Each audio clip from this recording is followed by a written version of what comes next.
यह भी चर्चा करना चाहूँगा। अब खरगे जी चले गए, हमारे बड़े आदरणीय, मैं सोच रहा था कि वो रहेंगे तो अच्छा रहेगा, लेकिन चलिए, हमारे उनके साथी यहाँ पर हैं, तो वो वैसे भी वो एक्टिव रहते हैं, तो वो हमारी बात सुनेंगे और उन तक मेरी बात पहुँचाएंगे। मुझे कल समझ में नहीं आया कि खरगे जी राष्ट्रपति अभिभाषण पर बोल रहे हैं या चुनावी भाषण बोल रहे हैं। मुझे इसका अंदाज़ा नहीं मिला, क्योंकि राष्ट्रपति अभिभाषण की दृष्टि से जिन मुद्दों को डेवलपमेंट की दृष्टि से राष्ट्रपति जी ने टच किया उस पर बोलते, पर मुझे लगा कि उनको ध्यान में अभी भी चुनाव का वो बैकग्राउंड में उनके ध्यान में है, इसलिए वो चुनावी मंच की तरह उसको उपयोग कर रहे थे। यहाँ भारत रत्न बाबा साहब भीमराव अम्बेडकर के बारे में चर्चा हुई। मुझे अंबेडकर जी के बारे में जो उन्होंने कहा वो कष्ट देने वाला भी था और विडंबनापूर्ण भी था। आपने ऐसे भावुक तरीके से बोला जैसे बाबा साहब अम्बेडकर के साथ आपका ऐसा संबंध है। देवराज जी के साथ मेरा है, वो तो मेरा है, इसीलिए मुंह से निकला और वो बारंबार निकलेगा। लेकिन अभी मैं भारत रत्न भीमराव अम्बेडकर जी की बात कर रहा हूं, तो उसके साथ ऐसा संबंध लगा और वो लगा जैसे बहुत दुखी है कि जैसे उनकी इज्जत नहीं हुई। लेकिन मैं उनको याद दिलाना चाहता हूं कि आप ही की पार्टी जब बाबा साहब भीमराव अम्बेडकर भारत रत्न जब दुखी होकर के नेहरू कैबिनेट से उन्होंने इस्तीफा दिया था, तो उनको इस्तीफा के बाद इसी हाउस में इस्तीफा पर वक्तव्य रखने से नहीं दिया गया था, उसकी परमिशन नहीं थी। He could not place and he could not speak the reason of resignation. This is on record कि उनको अपने बाबा साहब को यहाँ पर हाउस में Sir, please look at the records of the house and find out. One second. Nadda ji एक सुनो जयराम जी. Sir, I just want the honorable leader of the house to revisit the records of that day and see why that permission was not granted by the chair. This is all part of the record. Okay. October 12, Jairam ji, 1951. Please look at the records. 1 second. You have a master historian there. 1 second. So Jairam ji, Historian is there. one second. I thought you were disputing it. You are not disputing it. You are going beyond it. You may continue. Chairman sir, You may continue. Chairman sir, You may Chairman continue. sir, I must thank Jairam Ramesh for substituting that what I am saying is correct. But he wants you to say more. हाँ, तो अब वो इस्तीफा दिया, उनको बोलने नहीं दिया गया और भीमराव अंबेडकर को दूसरे दिन प्रेस कॉन्फ्रेंस करनी पड़ी। अब खरगे जी के दिल में अभी भी टीस है, मैं उनकी सहानुभूति रखता हूं, लेकिन अपने कांग्रेस भाइयों से पूछे ना कि जो आप इधर हमारे से पूछ रहे थे, आपके कांग्रेस पार्टी ने क्या हाल किया उनका, कैसे देखा उनको। फिर उसके बाद अगर मैं कहूं नड्डा जी, 1990 में I was member of Lok Sabha. 1990 के 2 महीने बहुत महत्वपूर्ण है। मार्च के महीने में लंबे अंतराल के बाद भारत रत्न उनको दिया गया और अप्रैल 1990 में सेंट्रल हॉल में उनका पोर्ट्रेट अनवील किया गया और पोर्ट्रेट अनवील करते समय ये ध्यान रखा गया कि पोर्ट्रेट्स का मूवमेंट कैसे हो। और तब मैंने जानकारी की कि जब से सेंट्रल हॉल में पोर्ट्रेट लगे हैं उनका मूवमेंट होता रहा है, कभी कोई मुद्दा नहीं उठा। आपने 1993 की बात की, शायद आप भी उस समय विधायक होंगे, मैं भी विधायक था। जो आपने कहा मैंने भी आंखों से देखा है। मैं कांग्रेस पार्टी का विधायक था और कांग्रेस पार्टी से मेरा गहरा नाता रहा है। स्वीकार नहीं, मैं कभी कोई चीज को स्वीकार करने से हिचकिचाता नहीं। पर एक समय था जब मैंने ये कहा था, जिसकी बड़ी कोशिश कर रहे हैं जयराम जी, कि जगदीप धनखड़ जब राजस्थान विधानसभा का सदस्य था तो आरएसएस के बारे में क्या कहा। मैं बता, सुनो, मुझे पता है आपकी पार्टी के अंदर इतनी गोपनीयता नहीं है कि मुझे नहीं पता लगे। सुनिए, मैं बताना चाहता हूं माननीय नड्डा जी, मैं बताना चाहता हूं कि आज से करीब 25 साल पहले सदस्य न होने के बाद मैं आरएसएस का एकलव्य बन गया। और क्यों बना? तपस्वी लोग हैं, राष्ट्रभक्त हैं, समर्पण की भावना उत्कृष्ट है, दूसरे विचार को ग्रहण करते हैं। और मैं तो आश्चर्यचकित हूं कि खुद के अलावा देश की सोचते हैं, समाज की सोचते हैं। तो आप वो एक्सरसाइज बंद कर दो। मैंने कह दिया है, जनवरी 1994, ये तो कह रहा हूं, मैं एकलव्य तब नहीं था, मैं एकलव्य बनाऊं 25 साल पहले। के बारे में आपने क्या कहा? सुनो, आप समझ नहीं रहे मेरी बात। मैं कह रहा हूं कि एकलव्य बनने में मुझे समय लगा, वाल्मीकि जी का भी परिवर्तन हुआ था। और जब से मेरा परिवर्तन हुआ, नड्डा जी, जब से मेरा परिवर्तन हुआ, मेरे मन में एक टीस सदा रही कि मैंने प्रथम वर्ष क्यों नहीं किया, द्वितीय वर्ष क्यों नहीं किया, तृतीय वर्ष क्यों नहीं किया। मैं कहता रहा। Please continue, please. No, please no, Jayraj ji समझिए जरा।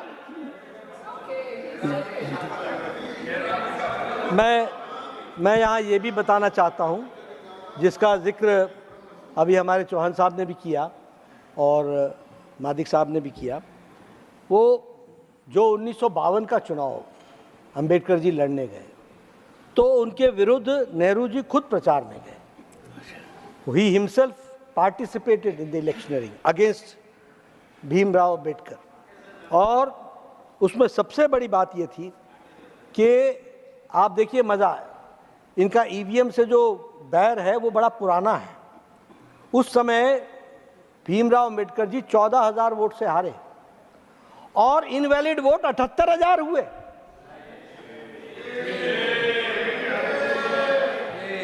इसलिए बैलेट पेपर से इनका पुराना प्यार है। 78,000। और आजाद भारत, उस समय जयप्रकाश नारायण जी ने कहा कि यह चुनाव में धांधली हुई है। हमने नहीं कहा, जयप्रकाश नारायण जी ने कहा कि चुनाव में धांधली हुई है। और इसी तरीके से जो हमारे धनंजय कीर हैं, जिन्होंने पुस्तक लिखी है डॉक्टर बाबा साहेब अंबेडकर जीवन चरित्र, वह इस बात की पुष्टि करते हैं, जो पद्म भूषण आपकी सरकार ने दिया, वह इस बात की पुष्टि करते हैं कि किस तरीके से भीमराव अंबेडकर जी को हराया गया, इस बात को उसमें कहते हैं। उसी तरीके से जो आपने भी कहा कि 1990 में, जिसका आपने जिक्र किया, कि यानी भारत रत्न मिलते मिलते 1990 हो गया जब कांग्रेस की सरकार गई। अब खड़गे साहब को बाबा साहब अंबेडकर जी से बहुत हमदर्दी है, व्यक्तिगत रूप में हो सकता है, लेकिन जिस पार्टी में है उसको हमदर्दी कभी नहीं रही, ये मैं जरूर बताना चाहता हूँ, कभी नहीं। नड्डा जी, मैं मेरे रूम में बैठा था, तब साहब का भाषण चल रहा था। वही नड्डा साहब बोले तो सामने बैठे साहब ही बोल रहा हूँ। नड्डा साहब का भाषण चल रहा था कि खड़गे साहब हमदर्दी बता रहे थे बाबा साहब अंबेडकर के बारे में, बहुत कुछ कह रहे थे, लेकिन उनको किसने हराया, किसने किया, ये बातें सब उन्होंने कही। नड्डा साहब को भी ये भी मालूम होगा कि डॉक्टर बाबा साहब अम्बेडकर की पार्टी अलग थी। एक तो पहले लेबर पार्टी से वो खुद स्थापना की और उसका वो पार्टी के अध्यक्ष के नाते दूसरे पार्टियों से अलायंस करते थे। फिर उसके बाद में उन्होंने लेबर पार्टी को निकालकर उन्होंने शेड्यूल कास्ट फेडरेशन बनाया। फिर शेड्यूल कास्ट फेडरेशन बनाने के बाद उस वक्त भी उन्होंने अपना ही अस्तित्व अलग रखा। वो कांग्रेस के साथ नहीं थे या कांग्रेस को कभी भी वो यही कहते थे मैं कांग्रेस से दूर हूँ। यहाँ है क्या हमारे please no please leader of the opposition is speaking. सुनो, why should you disturb him? So मैं No. कांग्रेस से Neither Nadda ji can be disturbed nor him. Please continue, sir. Congress से Please keep quiet. मैं दूर हूँ। वो तो यहाँ तक भी बोलते थे कि मैं कांग्रेस के साथ कभी संबंध नहीं रखूंगा। इसीलिए उन्होंने अपनी पार्टी अलग रखी।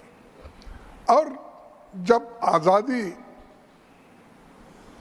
के वक्त ऑल पार्टी गवर्नमेंट जब बनी, यानी उसमें जनसंघ के नेता भी मिनिस्टर थे, इंडस्ट्री मिनिस्टर श्याम प्रसाद मुखर्जी, और मुस्लिम लीग के भी थे और पंजाब के पार्टी के भी थे। ऐसे तो 6 लोग थे।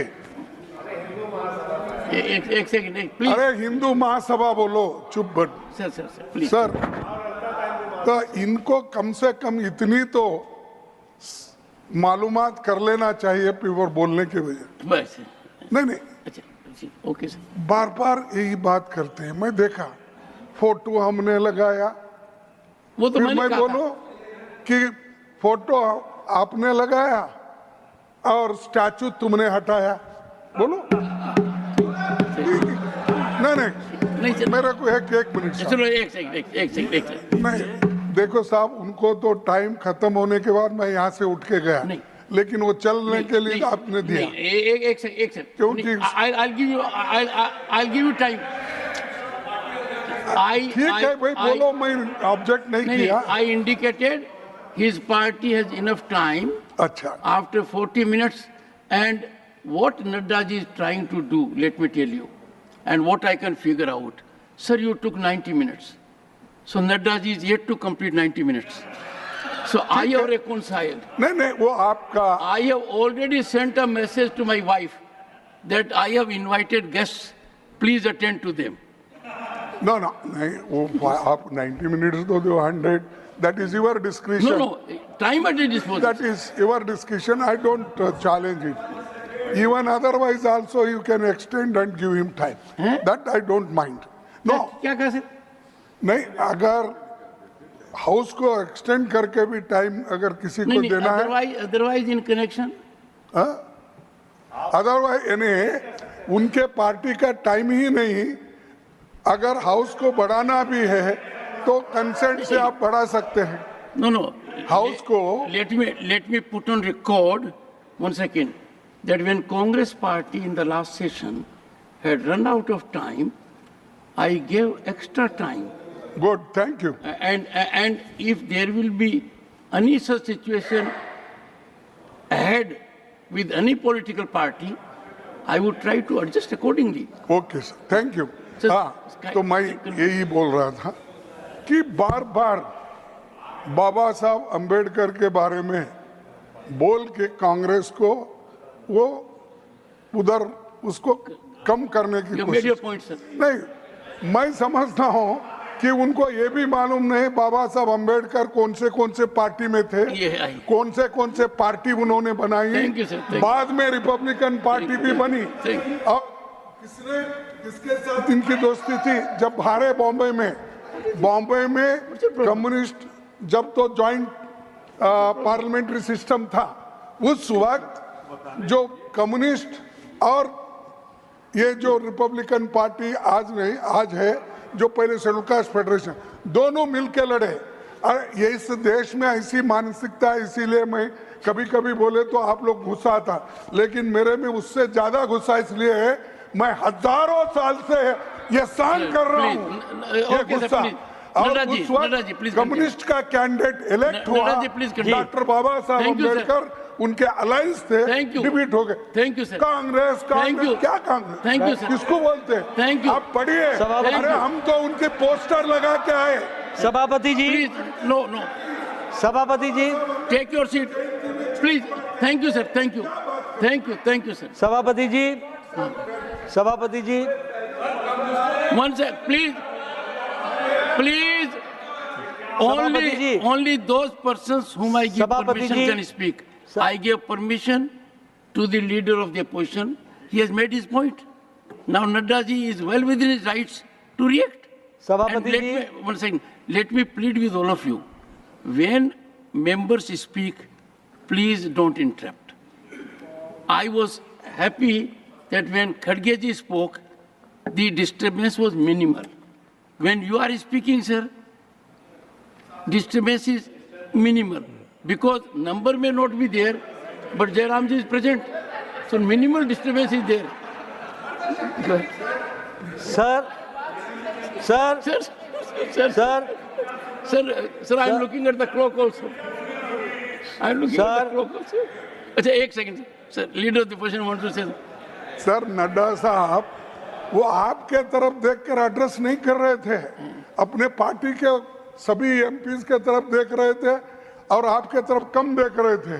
मैं देखा कि उधर देख के एड्रेस कर रहे थे। मैं समझा ये कोई एग्जीक्यूटिव कमेटी ये बीजेपी की है समझकर मैं नड्डा जी क्या चले गया। मेरी तरफ देखिए। फिर बाद में आप आपके मैं साथ बहुत बात कर रहे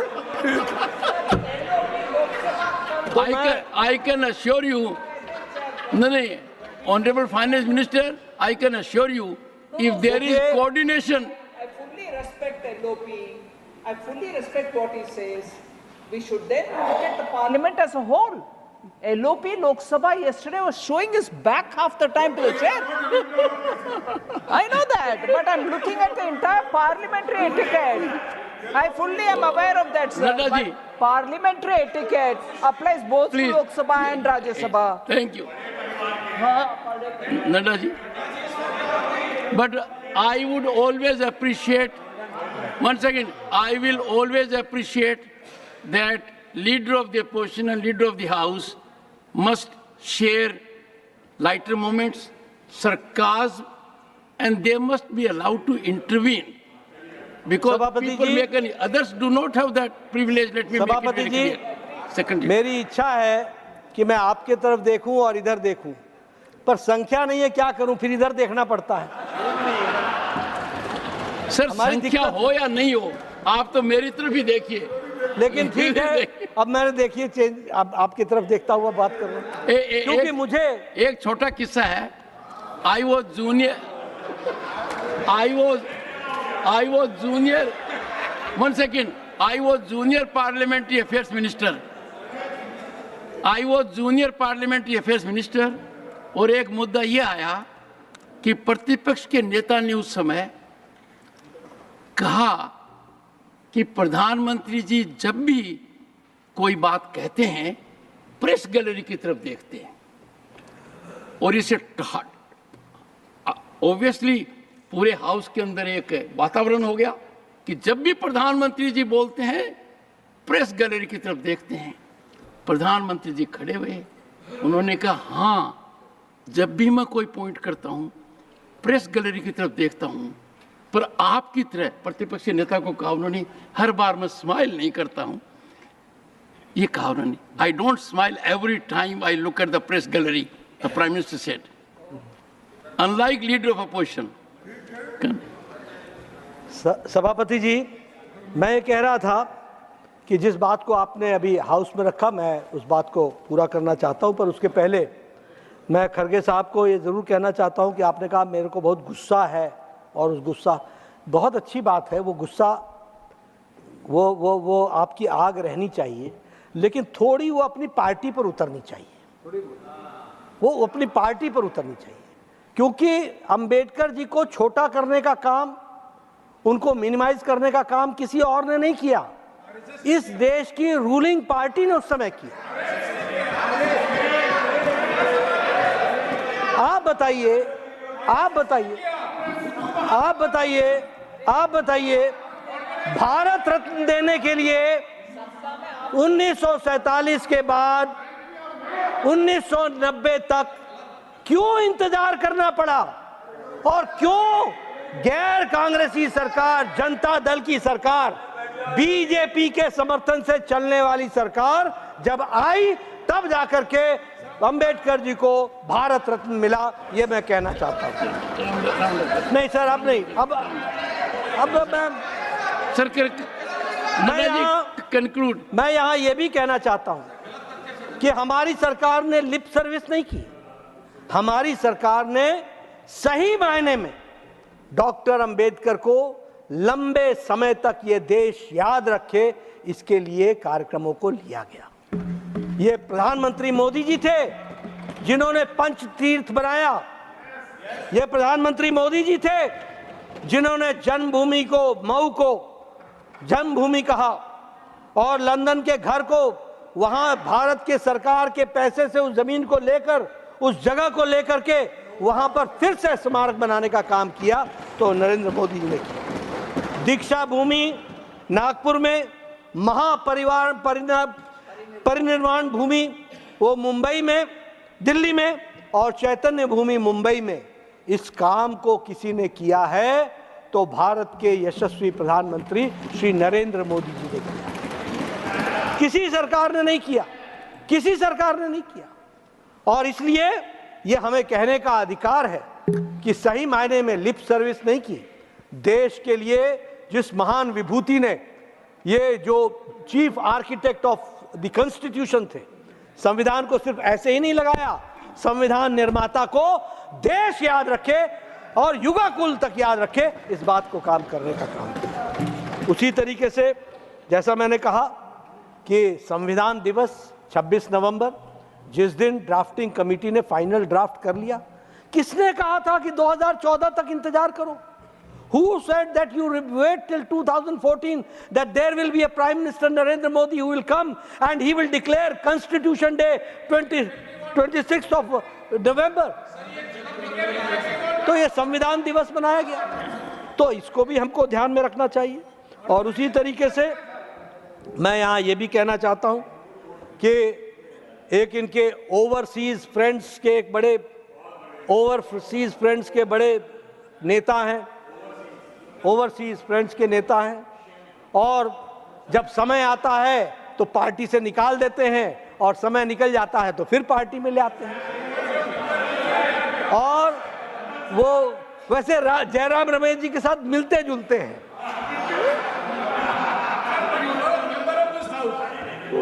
मैंने नाम ही नहीं लिया, मैंने नाम ही नहीं लिया, मैंने कहा जयराम रमेश जी से मिलते जुलते हैं। और वो क्या कहते हैं कि भारत एक सेकंड, मुझे नहीं लगता कि सृष्टि में कोई भी व्यक्ति जयराम जी से मेल खाता हो। मुझे नहीं लगता।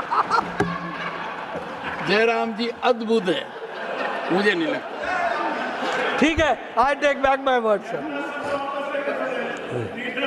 तो I take back my words. So for what Jairam is not asking you a question?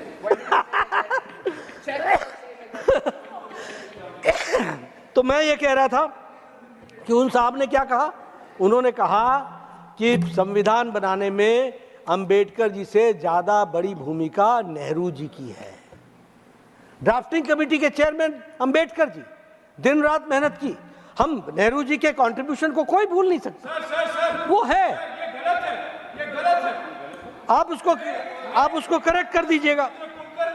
आप अटल बिहारी वाजपेयी के ओएसडी थे और पिथोरा जी ने Jairam ji, I have not given you. Nothing will go on record. Nothing will go on record. I have not given you floor. Jairam ji, I have not. Take it. Jairam ji, Take it. Take it.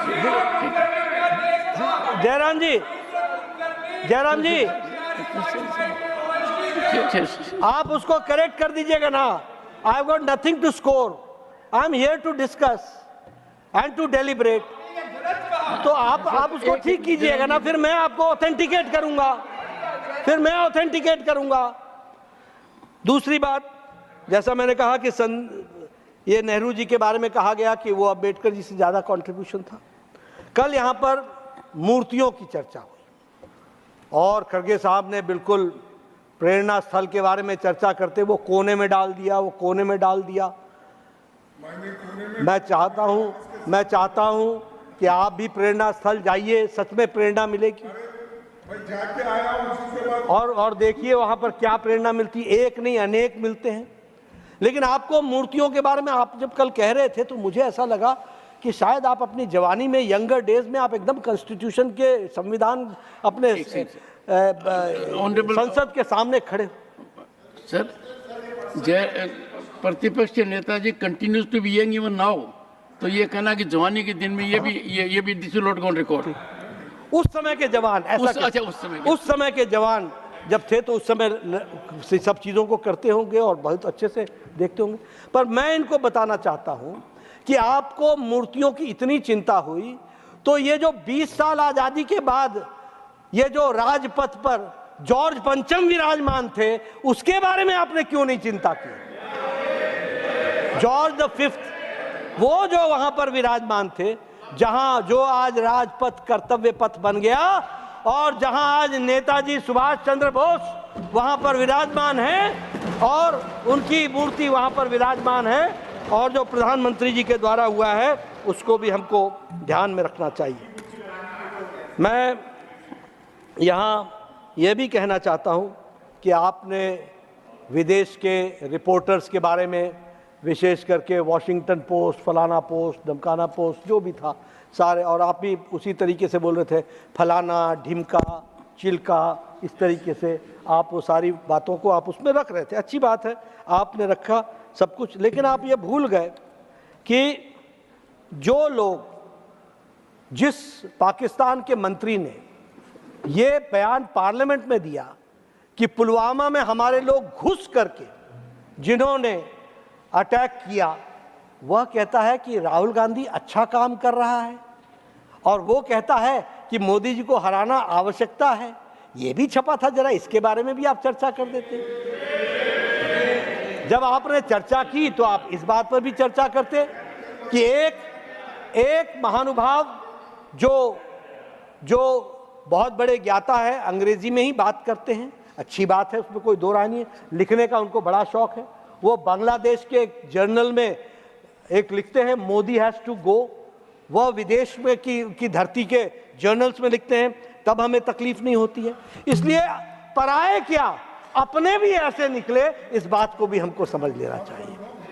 और इसीलिए जब ये सारी बातें आती हैं तो मुझे लगता है कि इसको भी हमको डिटेल में समझ लेना चाहिए और जान लेना चाहिए। मैं यहाँ राष्ट्रीय स्वयंसेवक संघ के बारे में भी बातचीत हुई। वैसे आपने जिस तरीके से बताया कि वो ध्येयनिष्ठ हैं, राष्ट्र के लिए हैं, समर्पित हैं, वो सारी बात आपने बताया और उन्होंने संघ के बारे में बताया। लेकिन मैं ये पूछना चाहूँगा कि यदि आरएसएस से इतनी ही तकलीफ थी तो जवाहरलाल नेहरू ने हमारे ये जो गणतंत्र दिवस की, ये जो गणतंत्र दिवस की परेड होती है, इसमें आरएसएस को क्यों निमंत्रण दिया था? मैं ये पूछना चाहता हूं कि 1965 की लड़ाई में कंसल्टेशन के लिए शास्त्री जी ने गुरु गोलवलकर जी को क्यों बुलाया था? क्यों बुलाया था? ये इसका मतलब एक बात तो सब है, साफ है कि कांग्रेस को भी ये समझ में आता है कि जब देश खतरे में है तो संघ की पुकार होती है, संघ को याद करें। बाकी समय राजनीति, लेकिन जब देश खतरे में होता है तो उनको संघ की याद आती है और संघ को याद करना पड़ता है। मैं यहाँ यह भी बताना चाहता हूँ कि आप सब लोग संविधान के बहुत बड़े रक्षक बने हैं आजकल, इन दिनों आप लोग, you are the champions of the constitution.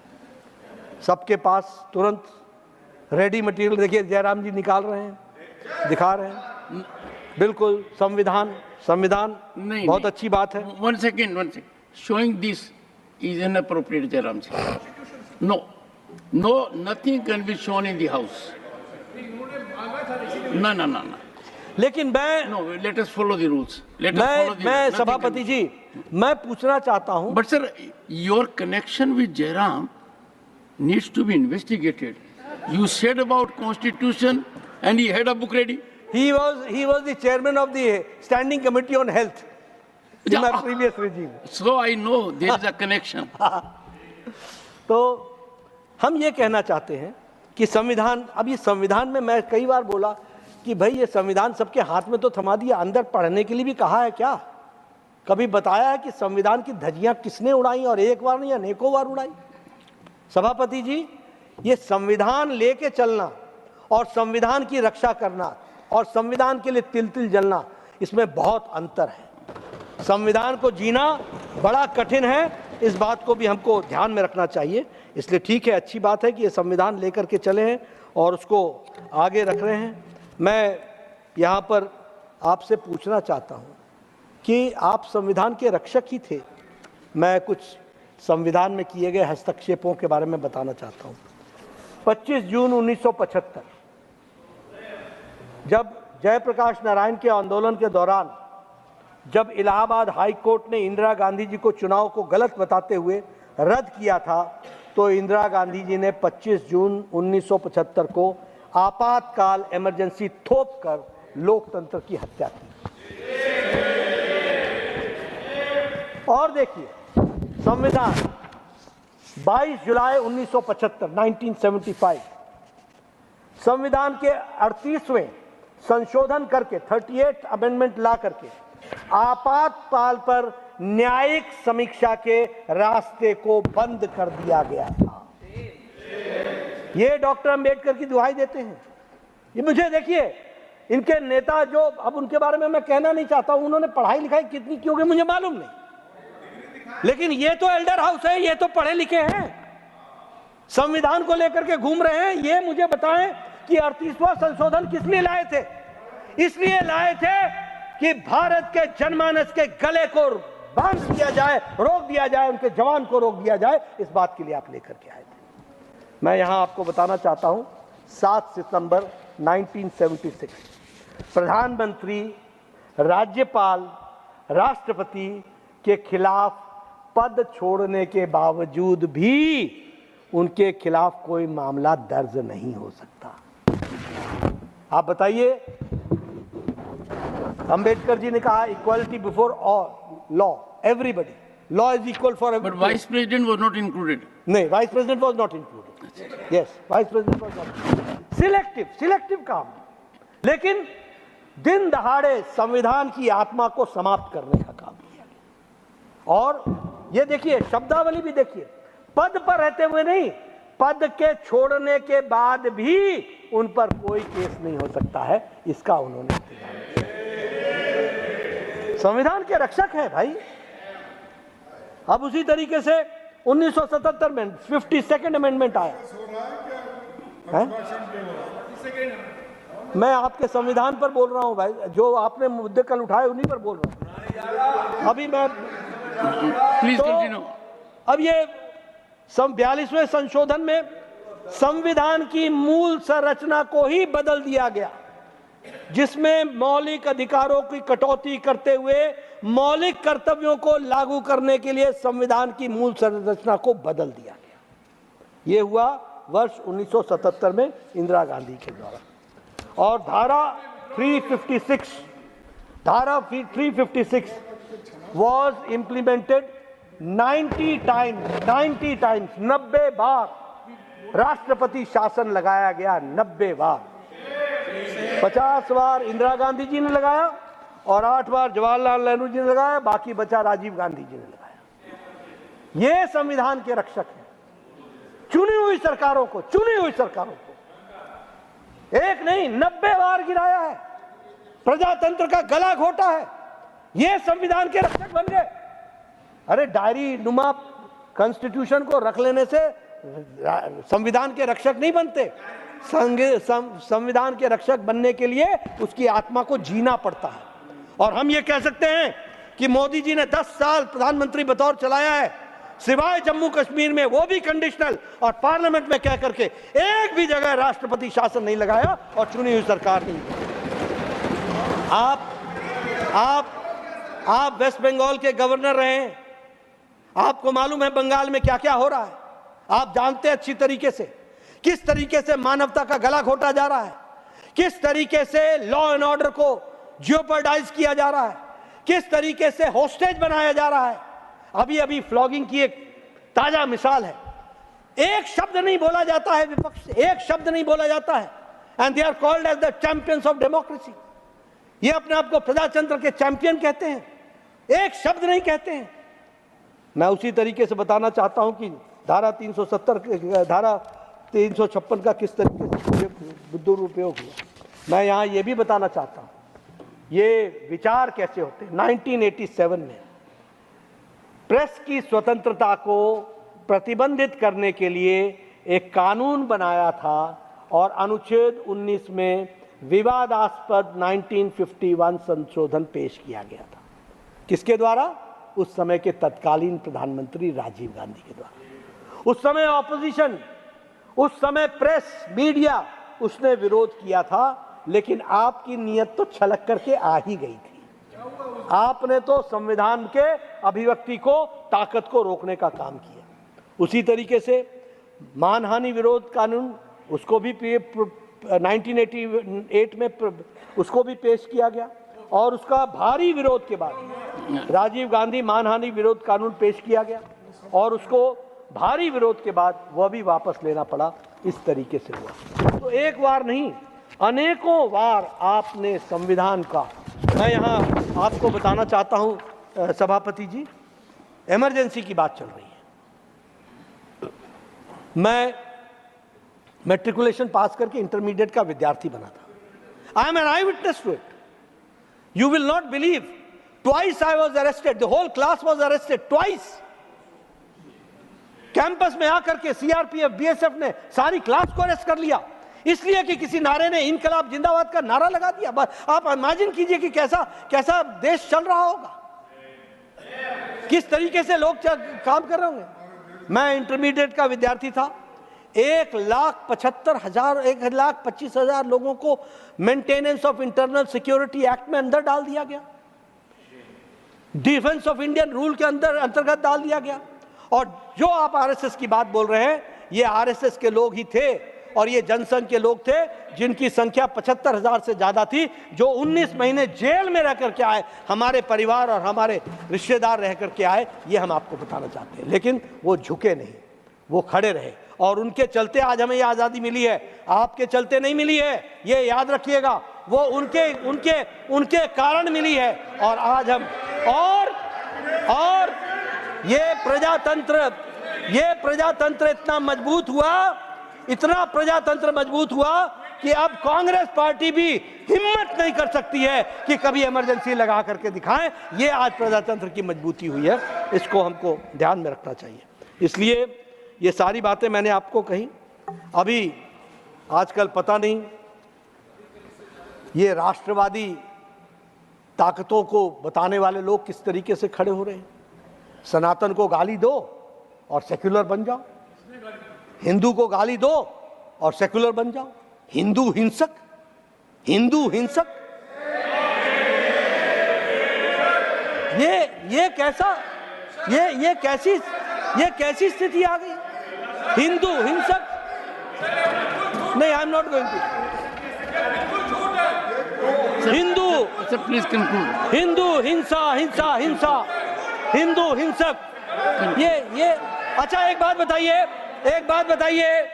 आपके एलाइड पार्टनर ने कहा कि नहीं कहा कि सनातन डेंगू है? आपके एलाइड पार्टनर ने कहा कि नहीं कहा कि सनातन मलेरिया है? आपके एलाइड पार्टनर ने नहीं कहा कि सनातन HIV है? आप बताइए। और आप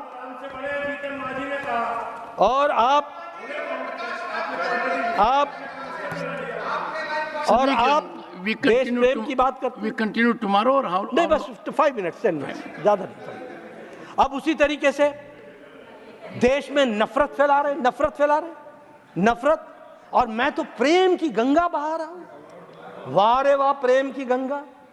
हिंदू हिंसक, Sanatan malaria, Sanatan malaria, Sanatan HIV। Please no, क्या करें? What is this? What is this? What is this? Sanatan malaria, first Sanatan malaria. First control your people. नहीं, you are addressing and your own people are rising. Sorry. तो इसलिए सनातन dengue, ये तो प्रेम की भाषा है, और आप चूं तक नहीं बोलते, कुछ बोलते भी नहीं।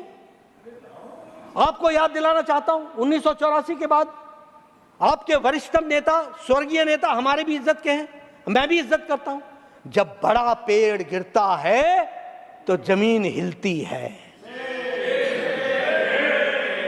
मैं ये बताना चाहता हूं, ये आपने कहा कि हम प्रेम और भारत जोड़ो, भारत जोड़ो, भारत जोड़ो, और हम तोड़ रहे हैं। अरे तोड़ने का चैंपियन तो आप बन गए। आप बताइए, हाँ भैया जोड़ो। मैं आपसे पूछ रहा हूं, ये नारे जब JNU में लगे,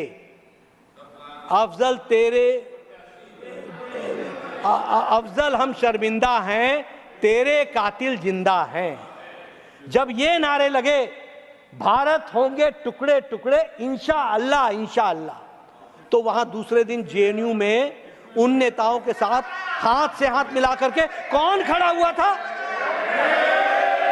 कौन खड़ा हुआ था? किसने जोड़ने की बात की? कौन था उस दिन वहां पर?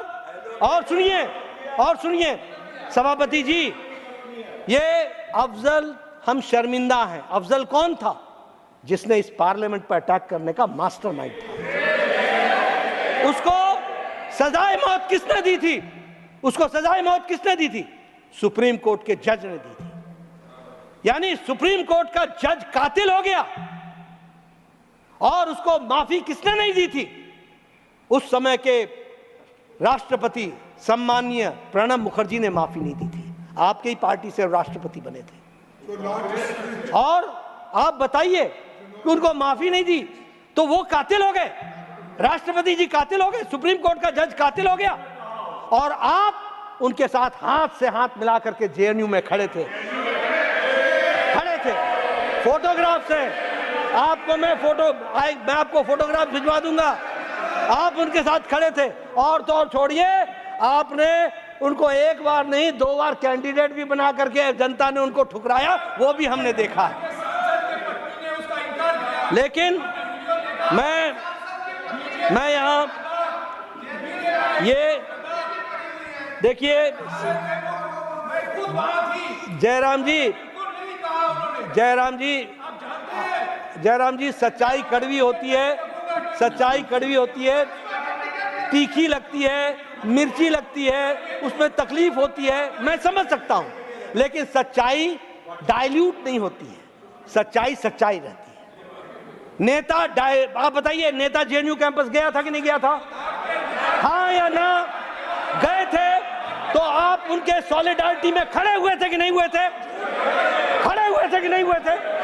अगर खड़े हुए थे तो उसने नारा क्या दिया था? नारा दिया था, अफजल हम शर्मिंदा हैं, तेरे कातिल जिंदा हैं, भारत होंगे टुकड़े टुकड़े इंशाअल्लाह इंशाअल्लाह। 2 more minutes। ये जिस तरीके की भाषा की बात करते हैं, और अब इसके साथ साथ मैं एक बात और कहना चाहूंगा अंत में। अच्छा। आजकल अब क्या होता है, अब जयराम रमेश जी का सुनते हैं लोग नेता तो अच्छी बात है, कुछ पॉलिटिकल इनपुट आएगा। खड़गे जी की भी सुन लेते तो भी अच्छी बात थी, पॉलिटिकल इनपुट आएगा। जवानी के दिन ये उनको याद कराएंगे तो सब लोगों को समझ में आएगा और सारी बातें। लेकिन अब क्या होता है कि वोट पाने के लिए अगर कोई आप NGO से इनपुट्स लो तो फिर वो इनपुट जो होता है वो हर तरीके से नुकसानदेह होता है, तकलीफजनक होता है। आजकल आपने नया नारा ले लिया OBC OBC OBC OBC, जैसे आपको वो वैतरणी पार कराने के लिए OBC का एक सहारा लेकर के आप चलने की बात करें। आपको कोई हमदर्दी नहीं है, हमदर्दी कोई नहीं है OBC से, लेकिन हाँ राजनीतिक दृष्टि से आजकल आप OBC कर रहे हैं। मैं आपसे पूछता हूं, आप ही की सरकार थी। काका कालेलकर की रिपोर्ट कहां पड़ी थी? इंदिरा गांधी जी के टाइम पर वो क्या कर रही थी? मैं पूछना चाहता हूं, ये मंडल कमीशन इंदिरा गांधी जी और राजीव गांधी जी के टाइम पर क्या कर रहा था? कहां धूल खा रहा था?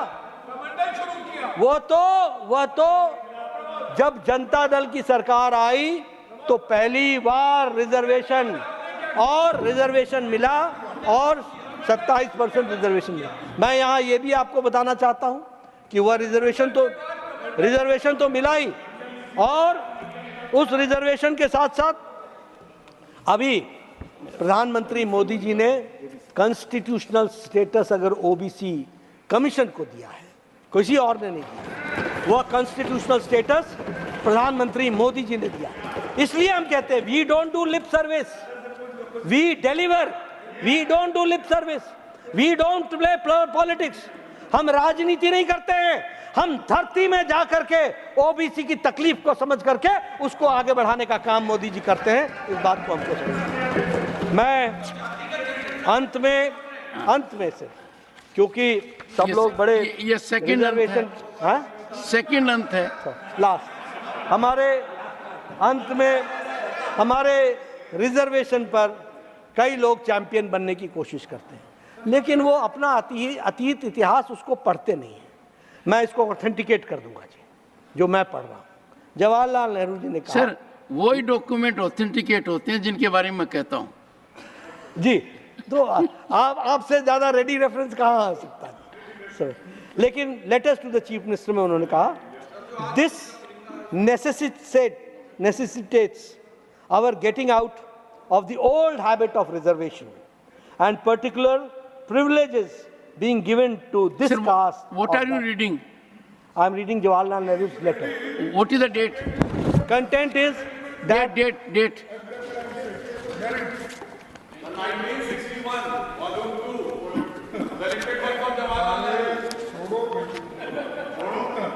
on 10th 11th June 1961. This necessitates our getting out of the old habit of reservations and particularly privileges being given to this caste or that group. Recent meetings we held here, at which the chief ministers were present, to consider national integration, laid down that help should be given on economic considerations and not on caste basis. It is true that we are tied up with certain rules and conventions about helping the scheduled castes and tribes. They deserve help, but even so, I dislike any kind of reservation, more particularly in the services. I react strongly against anything which leads to inefficiency and second-rate standards. I want my countrymen to be first class in country in everything. The moment we encourage the second rate, we will be lost. We are lost. Authenticate. Jawaharlal Nehru में authenticate. This may be authenticated. तो मैं इसलिए कह रहा हूं कि आपकी नीयत क्या थी और आज आपको ओबीसी की चिंता हो गई, आज आपका हृदय परिवर्तन हो गया। देर आए दुरुस्त आए, सही रास्ते पर आए, चलो हम अभी भी साथ चलेंगे और देश को मजबूत बनाने के लिए, और आपसे कमिटमेंट में लेना चाहूंगा कि आप सब लोग विकसित भारत में जुड़े। इन्हीं शब्दों के साथ बहुत बहुत धन्यवाद। The House stands adjourned to meet at 11 a.m. One second. Sir, briefly, very briefly. देखिए, वेरी ब्रीफ का क्वेश्चन नहीं है।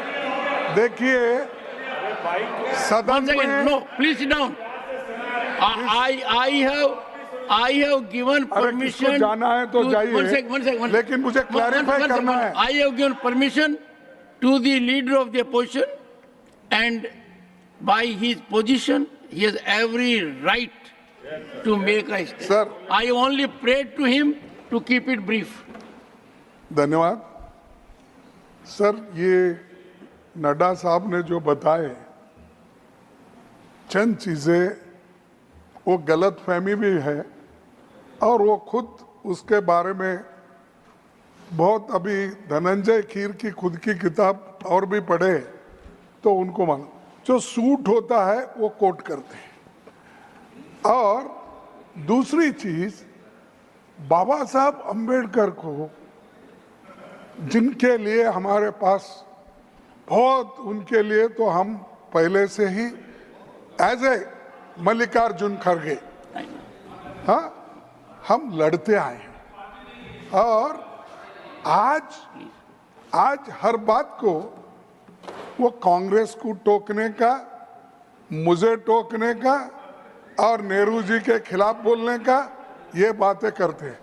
और आरएसएस के लोग, आप मुझे वहां मैं सुन रहा था साहब, आप क्यों नहीं, आप मुझे, मैं सुन रहा था, मुझे दुख हुआ उसलिए उठ के आया।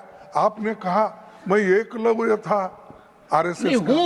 मैंने था नहीं कहा सर। हाँ, फिर कांग्रेस कब थे? नहीं कांग्रेस कब थे फिर? अगर एकलव्य थे आरएसएस के सर, आपने तो फिर कांग्रेस के कब थे? आपने बड़ा अच्छा प्रश्न पूछा है। ठीक जब है, मैंने कांग्रेस से नाता तोड़ा और एकलव्य बना, वो एक ही साल था। In the same year it happened.